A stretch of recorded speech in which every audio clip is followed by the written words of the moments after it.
grinding out some Unlimited. Just got some new cards and shit. So I got Bob, and I got Luca, got Dwayne Wade. Also, I'm not gonna be in school anymore because I have Corona. Pretty cool.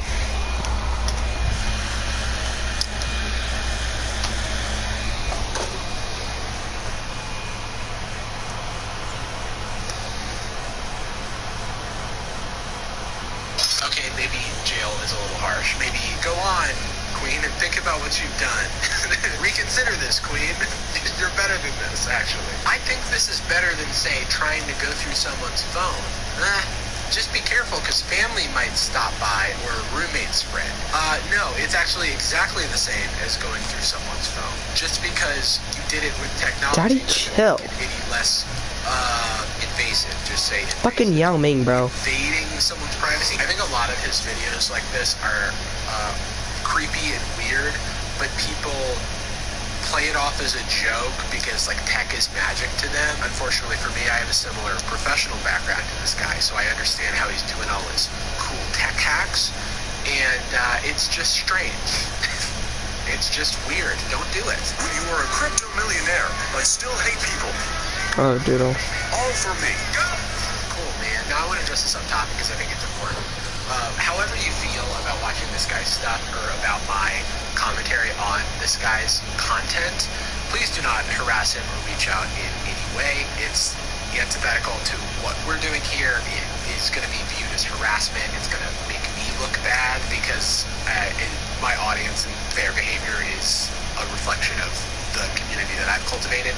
So be on your best behavior, and let's keep our criticism contained to this video. It's my intention to do my little jokes and gaps and goofs and critiques in good faith, and I would like to keep it that way. Now I do understand this guy has 1 million followers on TikTok, and that is obviously a platform worthy of goofing and critiquing. How is this guy gonna have Yao Ming, Shaq, and all of them envy this ass? Ethan Kaiser, big brain.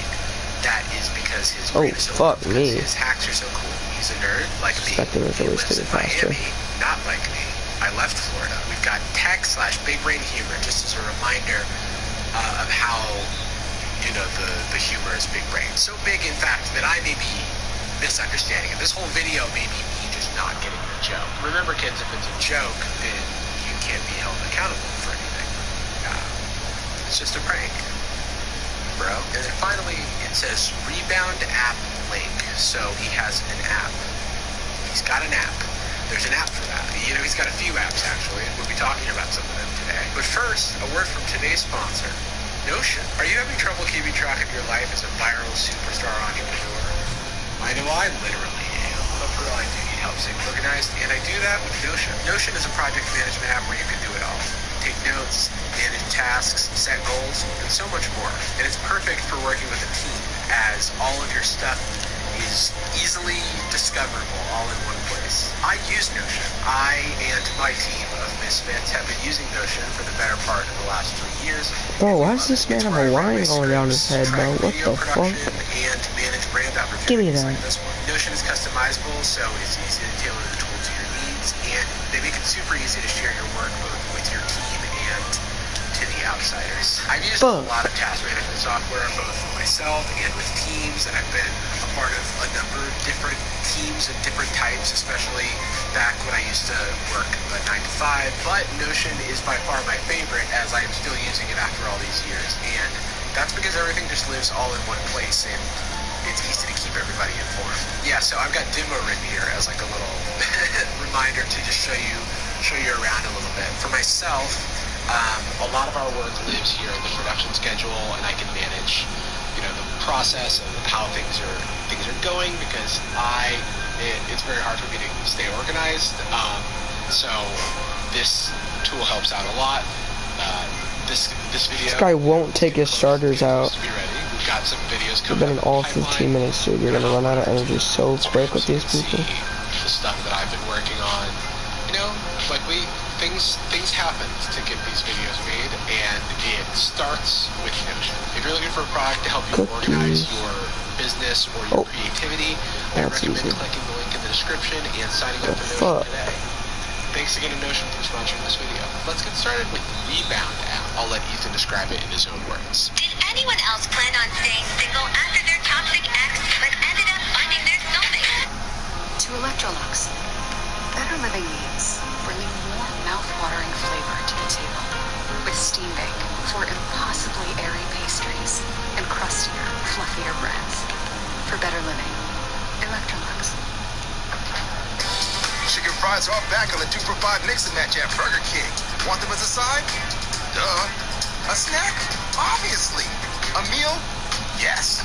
Mix and match chicken fries your way on the 2 for $5, only at Burger King. You might be wondering how many soulmates who made videos to this sound are still together 6 months later. I wasn't really wondering that. No. Usually when people post stuff like this on social media, I just go cool and I scroll past it. And I don't make it my mission to find out more. But I guess this was like a trend where people use this sound to post about their soulmate. Toxic ex to soulmate. So they're saying that like they were in a bad relationship and then they found something that was healthier for them. I don't see that. I don't see the issue for that. I mean, some people are more public with relationship stuff. I'm not, but okay, whatever. To each their own. Of the 500 most popular videos, I tracked the soulmates' relationships on Instagram. And what I found is a game changer. To track the relationships, I wrote some code and made an app called Rebound. Here it tracks in real time whether or not people are dating based on whether they follow each other. And to track a new relationship, all I need to do is put in their Instagram accounts and hit subscribe. What does this accomplish? Why does it bother you so much that someone is expressing their love on the dancing app? Especially in a context where they were in a bad relationship and then they found a good one. Is that so wrong? To hit subscribe, and bingo, I'm now tracking whether they follow each other. And sometimes things don't work out, and they break up and unfollow each other, and Put my head down and watch the damn video and I go steal. What the fuck? Hell yeah, Later. dude. Oh, Green. man. I love That's push not notifications. I especially love them when they're about love not working out. But whatever, people are nosy. I'm nosy. I just don't need a push notification. And minutes after they broke up, I would slide into their DMs. And nearly 30% of them responded to my DM. Okay, so I need to believe that you are not just making this app to find vulnerable people to DM. Like, it has to just be for the bit. It has to just be for the content. Because if that were the case, it would be really fucked up, I think. Not only were most of them not soulmates, they were also already moving on, responding to DMs. They were already moving on, responding to DMs. The DM in question was, hey, I saw your TikTok videos and had to reach out. You are funny. That's a compliment. Why would you assume that that is romantic at all? Like, especially if this person's like a content creator. Especially because you are a TikTok creator, a larger TikTok creator, complimenting a smaller TikTok creator. Like, I don't understand why that means that they're moving on. Hey, just wanted to say I really like your videos. You're pretty funny. Oh my god, thank you. That's so kind. Moving on a little quick. So over the weekend, I spent quite a while building up the start of a squad. So we built the foundations of a pretty decent squad, as well as making ourselves 60,000 MT, which is honestly not bad. But in today's video, we're going to be turning that 60,000 MT into dark matter, galaxy opals, some great pink diamond cards, like the god tier pink diamond cards, not just average cards, as well as a whole bunch more MT. We did it in 6 hours. So for hour 1, fuck Yao Ming, bro. Yao Ming is an op. we made a little bit of MT selling off the rest of our bronze badges. We sold cards that we just kind of had sitting in our collection. These were cards that were still waiting to sell by the end of the video yesterday. That's an easy shot. And a lot of these Fuck you, bitch. So by the end of that, we actually, in fact, had about 80,000 or so MT. Yeah, oh my Not like fucking god, bro. crazy This man has a shack and he can't make a like, shot off him. Again, 80,000 is still decent. Like, it's more than enough to get us going. It's enough to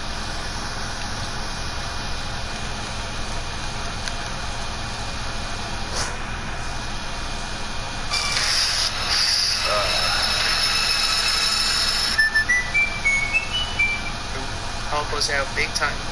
But I decided to start off my hours of sniping because, again, I'm not really much of a Honestly, sniper. I don't Dwayne really Wade's do more of much a it. bucket than Josh So I Giddey. didn't really know anything I would put him in my filters. starting But point guard the if big thing with he sniping was like 2 inches taller. when it comes to filters is knowing what price cards go for. So I started off again with these bronze badges, not really knowing what price they went for, and I just bought a bunch of them early, which was not really a smart decision. It's not like I'm gonna make a loss on these badges, but like I literally just added them all to the collection. They all sold for so low. I'm like, oh yeah, bronze ranger 250, it's a great pickup. I'm like, no, that is not a good pickup. It sells for 400.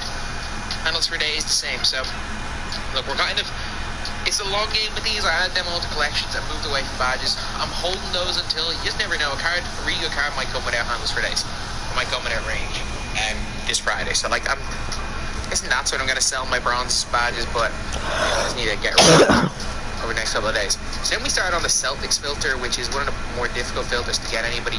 We somehow, I don't know how we got this taco, because we got this taco for like, we literally got him for $18.50. And we sold for like $3,600 straight away. But I couldn't find anyone else. We were so long on the Celtics filter. Like, we are very much into the first hour. Like, the first hour really was just finding that filter. And we still actually profited quite a bit in the first hour, which is kind of crazy, considering that I would have thought, you know what, this is the hour where we're not profiting. Or we're not profiting much considering the mistakes I made. Like, we bought a bunch of bronze badges for no reason. We still just about profited this hour. Just thinking back. And we also had stacked up a bunch of the badges, so it wasn't like it was the worst thing in the world. But we just got outbid in all those. We got a Hot Zone Hunter, which I think I sold my Hot Zone Hunter for like $8.50 or something. Like, that is a badge that goes for something. And then we started looking at the Atlanta Hawks and the New Orleans Pelicans. The reason why is that both of those, you need 7 players for both of those teams in the Trae Young challenges. And also other teams I was looking at were like the Warriors, because you need 5 Warriors players for the playoff moments agendas right now. So I was kind of looking at Warriors, was kind of looking at Pelicans and Hawks. Like, Hawks players were going for around 1,400-1,500. Pelicans were going for like 1,600-1,700 at this stage. So that's really what we did. So for most of the first hour, we were looking through those like, we're just looking through those guys. It's not like we were doing anything major. We were just kind of focusing on these on these filters where we were getting 400 to 500k or 400 to 500 points per player. But the good thing with a filter like this is, like, it's not like you're gonna make a whole bunch of MT if you just spend a little bit of time on these. Because I knew I had a lot of time, because we were doing it for 6 hours. I just kept looking, and because there are so many people like opening packs, people buying cards from the Hawks and then selling the cards from the Hawks immediately, and doing the same with the Pal. Welcome to Fiona's Flowers. Business is blooming. They chose State Farm Small Business Insurance because their local agent is a small business owner too. So we're in their corner and on it. Like a good neighbor, State Farm is there. What can a brand identity do for your business? Keep watching to find out. Because they're doing these challenges of buying and selling, there's always a lot of these cards on the market. And there's always people that are just going to have the cards in their collection and just sell them off for less than they realize they're worth. So I was buying all these guys. Any card I can get for under 1,000 I bought. Even though some of them, like, I barely brought, like, some of them I was selling for $12.50, which is like, it's 120, what's that, like a 250 for 125 tax, like a 125 point profit. But still, every profit is profit, especially when you were just doing it with as many cards as I was. So I just was getting really bored of doing like all the like major sniping techniques, like on all the filters to get major MT, but this won't work for me, I guess. Like, it really did. Like, I was doing this while watching the playoffs, wasn't a big deal. So as you can see, some of the badges, the bronze badges in the end, we didn't get. I took, like, at the end of every hour, I took like a 10-minute break to just see what cards we're going to sell.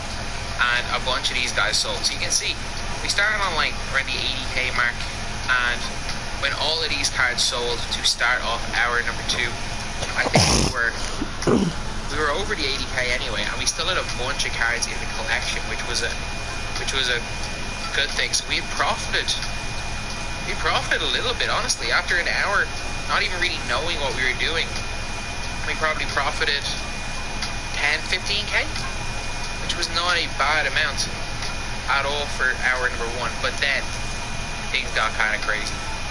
Hour number 2, obviously we stuck on the Pelicans filter and we stuck on the Hawks filter. Now, these were filters that we really got a lot of success on. We really did. But one thing that I liked doing when I was scrolling through these, I think maybe it was hour 3 when I started, but I would literally scroll Pelicans, Warriors, because Warriors cards sold for about 300 less than both of these guys. I would literally go Pelicans, Warriors, Hawks, Pelicans, Warriors, Hawks, and just hit start on everyone. Just rotate between the three of them. And you would find, sometimes on some refresh, you'd find 5 cards, which was really, really nice. So, we were selling a lot of our cards here. And by the end of hour 2, we were looking good. You can see here we're like pushing the like 90k mark, and there's a lot more cards now in the auction house than we had before. There really are a lot more cards. But at the same time, we're obviously looking towards the Warriors players. But our internet got really iffy at this stage. So this was at like, say, 9, 10 p.m. I think. My internet was iffy. It was constantly shutting down. And we were having to kind of go in and out of certain things. You can see here, we just kind of gave it a little bit of a game. We took it an hour or so off, or we couldn't connect to it at all. We got these cards sold. And you might be thinking, oh, I haven't made that much of a profit. Like, I'm gonna hit a wiener. Like, over mid 80k. But look at the amount of cards we have sitting in our auction that we just couldn't auction. We couldn't put for auction. So, if we're sitting there with like a Zion, a Clay, a Gallinari, you got a lot of these guys straight back to the drawing board. We went straight back to the filters that were working. And we just need to check what price these cards are going for. And one crazy thing was that these cards went up in price. So the Warriors cards still were going for like, every Warriors card sold for 1,300. But Pelicans and Hawks, Pelicans cards were about 1750 at like 11 p.m. But then at like 1 a.m. when I went to look, Pelicans cards started going for 1850. So Pelicans cards went up 100 MP. That's not too much. That's honestly not too much. When you're selling them in the hundreds over the course of the night, that's quite a bit. Like, yeah, I could have sold them for 1950, but 1850 was a sweet spot for them actually selling relatively quickly, which I kind of like doing. I kind of like having the constant turnover, because I was buying so many cards that my auction house was getting very full at times. Can health insurance help cure loneliness? Alright, let's look at our player of the game. And the Hawks went up from like 1,300 to like that 1,850 range, which was huge. It was huge, but the snipes were still coming at the same rate. So we were getting most of these cards for under. Alright, who was the player of the game? Luka was. Alright, let's see. He has almost 50 points, 1 rebound, 1 steal, 0 assists. I don't think anyone plays assists. But like, I was also buying Hawks cards at 700. Crazy low price like that and selling them for 1,850. It was happening. It was like really common. Like, we made a stupid amount of MT last night on these. Like, this isn't even a great filter. It's like, this morning I didn't make that much. And I didn't. It was just in this hour, in this 1 hour when I came back to start hour 3, after kind of like taking the hour break, when I was just honestly just watching the playoffs, just doing a little bit of sniping, we made a stupid amount of MT. Like, I've never made so much. Like, I legitimately think I'm in 100k. Or thereabouts. I'm not even kidding. This hour 3 to 4. And you might be saying, oh, this is 0% chance. No, I made somewhere between 75 and 100. Minimum 75. I would pay 450k for my Luka. Literally just 3 random things. Because we did also snipe 2 Trey Murphys. And Trey Murphy sold for like 7.5k each. So sniping 2 Trey Murphys for 1,200, 7.5k, that's 12k just for 2 of them. These Trey Murphys went for a silly amount. And like, if I knew more about these individual cards, we also tried to snipe our Dunk Cover Yoke here, but we missed, which was killer. Like, we spent the next like 15 or so minutes just sniping and missing, which is even more impressive how much MT we made during the hour 3 to 4.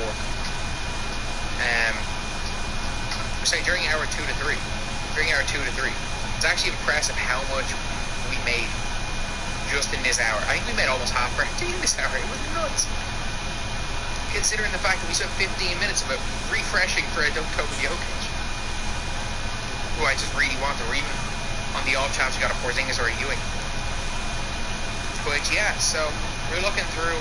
I wasn't entirely sure. I wanted to buy somebody, but again, we went right back to the filter. Like up 1100. They're selling for 1850 and 950. Another one of these cards for cheap. We started off hour 4 by me saying I'm buying a second. I'm buying like my marquee player. And Dave Robinson was the player that I was kind of looking at. We were looking at sniping a D-Rob, and I saw a few D-Robs up for like 195k. I decided to go against it in the end. The reason why I went against it is that I didn't know what I was going to title this video, and having Dunko Jokic in there in the thumbnail will help. It definitely would have helped. But I was looking at centers. I was considering Hakeem as well. Hakeem was another player that I was really considering just to add into the squad, because obviously Hakeem would, like, it's a huge upgrade. Like, I'm cool with a lot of my other positions. I'm just weak at center. I'm really weak at center. Like, my center is like center as of right now is Psycho T, who is just not him. Like, Psycho T is pretty good, but I mean, look, the grand scheme of things, he's not him. And then we end up bidding 110 KMT on a Dunko Jokic. We got a base one. I would have loved the Diamond Showdown contract one. That one would have been a lot better. But like, look, I'll take a base Dunko Jokic for 110k. I'll gladly take that. So with that, like, we're still on. We still have 30,000 MT with the Dunko Jokic bought, and a whole lot of cards in our auction house. So it's not like we don't have any of these. So T's are out of the squad. JaVale's gone. With the click of a button, you're about to make your friend walk into a pole. You drove some ducks too. Out of the squad. And you see by the end, we pick up a couple of other guys to replace JaVale and Psycho T that are really, really nice. But it's not like we don't have a ton of cards as well. And this is like all the cards we have after our Psycho T freaking, or not our Psycho T, after we go and finish it up. But we go by Tim Duncan. So this is kind of around the end. This is at the end of like the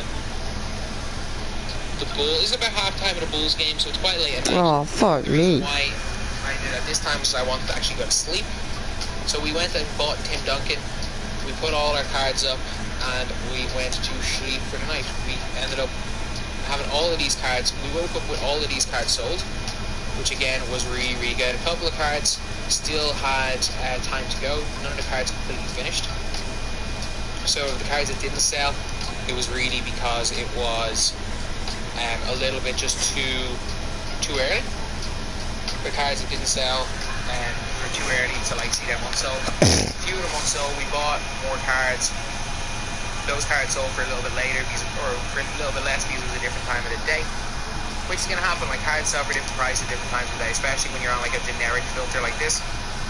Cards prices, it's really just demand, depending on what the demand for the players are. And a lot of people are playing these challenges at night in the States. So that's where it is. I think that these filters are going to dry out very quickly.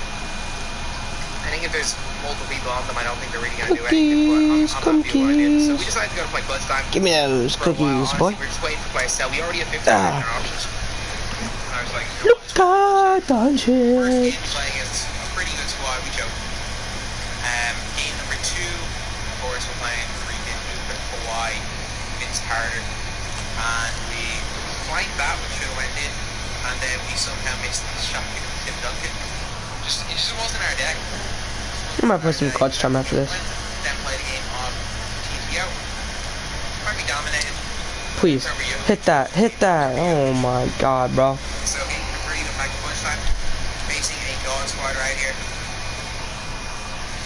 The guy runs out of bounds at 7-3. And obviously disconnected. Then we faced another God squad. Man, it's tough. Give it to Bob. He's bad team too. Bob. Like, it's so tough for people to start now. Like, I even went out with like 100 Emerald players and I still faced God squads. Like, you can't find games. So after a while, all of these players sold, and again, we refunded the auction. We had 50 players on almost all times. We then go 7-0 up. We're about to go 10-0 up. We get a win right there. This game here, we're playing against like Levine, pretty good squad. A pretty solid squad right here. They go and hack Trae Young to basket for basket, and So we go and hack. We're up by 5. We just don't want him to get back in the game. And yeah, we got the win there in the end. Another really good squad. The same dude that we played. You're kidding me, bro. Ran out of bounds. We end up getting What is up with these meter monkeys, bro? They have a meter and they just fucking green like every shot. So like he disconnected twice. We ended up getting a loss. I think, which is very, very annoying. Then we get another comfortable win right there. Another comfortable win here. So like we are. Am I still streaming? Oh, so we're starting to play though. We are starting. No, if he makes that, playing against an absolute god squad. He's got Shengo though. I don't think he can just transport Shengo. We weren't letting that happen. We weren't losing just to Shengo. So we end up getting a win right there. Then there's a weird one. Like not a great team, but he's up Bob. We end up kind of choking this game away. Wasn't even the greatest player. We just choked him. This game here, Vince Carter. I'm pretty sure this is the guy. This is the guy that we had beaten already earlier in the day. And we just missed it. I'm not done with this shit. I'm just gonna play cards. We missed it, and then we were in and out with Trey Young. It's our fault. So a couple of cards didn't sell. Coming in to hour 5 at the end of hour 5, and I really just this morning was nowhere near as good as it was last night for making MT. Last night we made like a silly amount of MT. It's not even funny. Like we probably made again 50% in that 1 hour 2 3. In that 1 hour we probably made 50% of our MT. Fuck So most it. of these cards have 14. D-Way's going in. 6950. That was the second Trey Murphy that we sniped. Which is Am I out of contracts, bro? What? Actually, no, sorry. We sold over 2 Trey Murphys. This is our actual Trey Murphy we had sitting in our collection. So, I was kind of getting sick of Duncan. I liked him, but he was really bad in TPO. He was alright. He was very good in my first time. So, we were trying to buy MPJ. But I decided, screw it. It was going to be MPJ and Ferry. They're very even players. I think Ferry's a way better defender. MPJ is a way better offensive player. They're not even comparable, but in terms of level, they're very similar. I went with Danny Ferry, who ended up buying instead. And with 23,000 MT for a Danny Ferry, you really can't go wrong. I mean, Danny Ferry, you can just see what he's all about. Like, he can guard anybody. It's ridiculous defense. Fast and it's done. It's insane.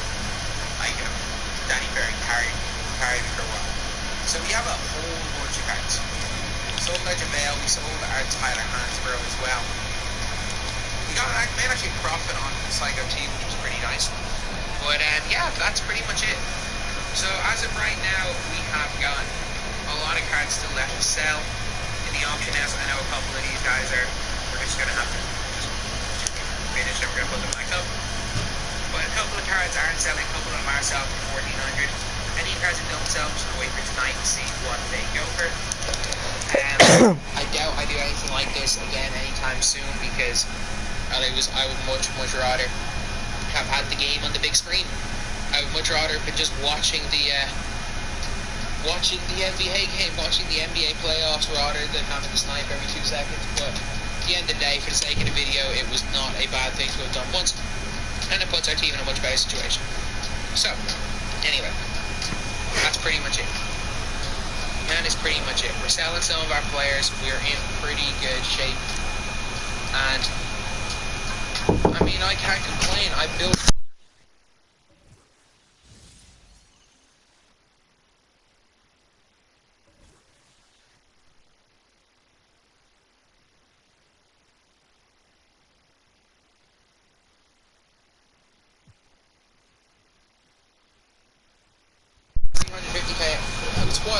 Man, no. 3 dark matters and 100k in terms of MT we have and stuff that is ready to be sold, which is crazy. So yeah, this is the team that we have, an actual pretty good team. Like yeah, obviously a Luka Doncic should be great, and I don't know, like maybe sniping my way to a Luka Doncic, which is going to be my next video. But anyway, yeah, that's the video. Thank you guys for watching. Please like, comment, and subscribe.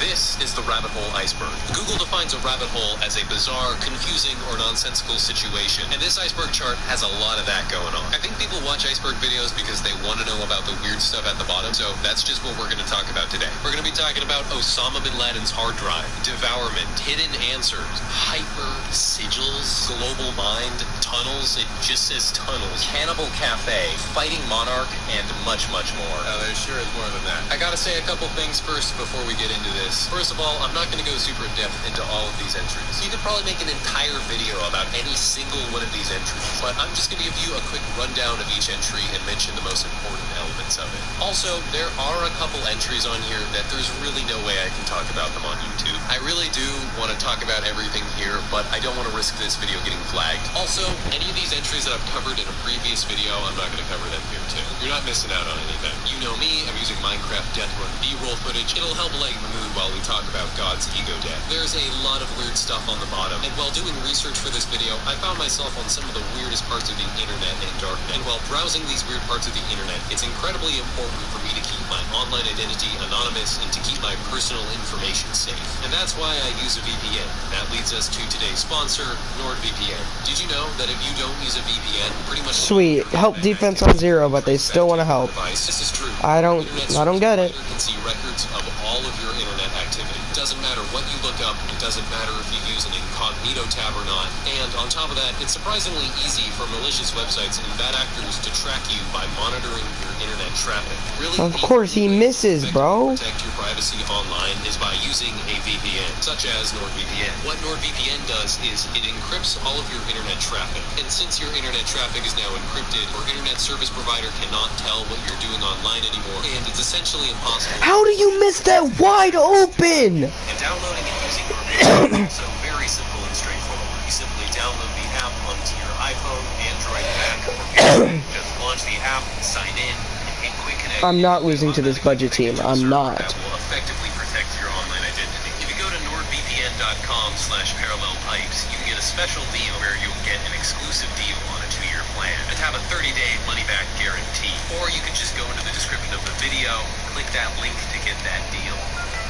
Now that that's out of the way, it's time to go to the bottom. Let's get into it. Nasubi. Okay, so excuse my pronunciation, but Sasuna Denpa Shonen was a Japanese reality television show that ran between 1998 and 2002. The show was known for having contestants go through extreme and sadistic challenges. The contestants on the show were usually these unknown comedians who wanted to get on the show and do whatever it took to get attention and get famous. On comedians submitting an application to this show, they would be randomly selected to do some sort of challenge, but they were never told what this challenge was until it was time to do it. And so there was this one comedian who went by the name of Nasubi. Nasubi is eggplant in Japanese. Apparently people think he looks like an eggplant. I don't know. And once he was selected, he was forced to live in an apartment naked for over a year until he accumulated 1 million yen worth of prizes he earned through mail-in sweepstakes. So basically he was put into an apartment completely naked, and they gave him a bunch of magazines, and all of these magazines had mail-in sweepstakes in them that you could fill out, and he had to fill out these mail-in sweepstakes until he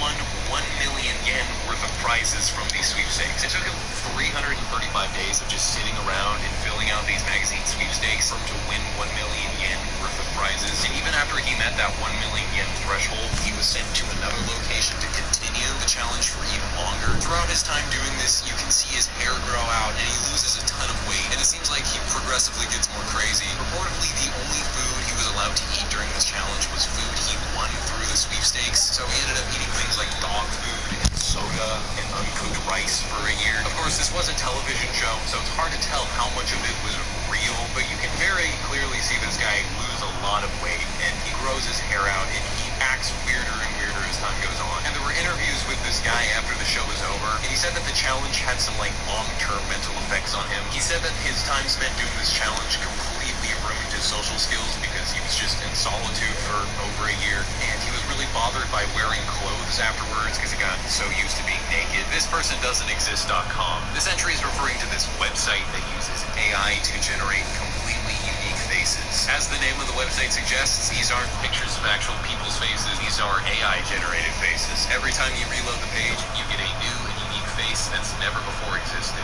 In short, the way this website works is this website uses an algorithm developed by NVIDIA called StyleGAN, and this algorithm is fed a huge data set of pictures of people's faces, and over time this algorithm is able to use these pictures of people's faces to understand what the underlying structure of a person's face is, and then based on this understanding it can generate completely new and unique faces. Most of the time these faces look so legitimate it's hard to believe that they're not real, but every once in a while you'll get one that's yeah, that's not quite right. There's also a bunch of offshoot websites that are like this. For example, there's this cat does not exist, this rental does not exist, this waifu does not exist, this foot does not exist. This is a picture of some AI generated feet from thisfootdoesnotexist.com. It looks kind of weird and gross, so I'm gonna blur it. I'm not gonna show pictures of uncensored AI generated feet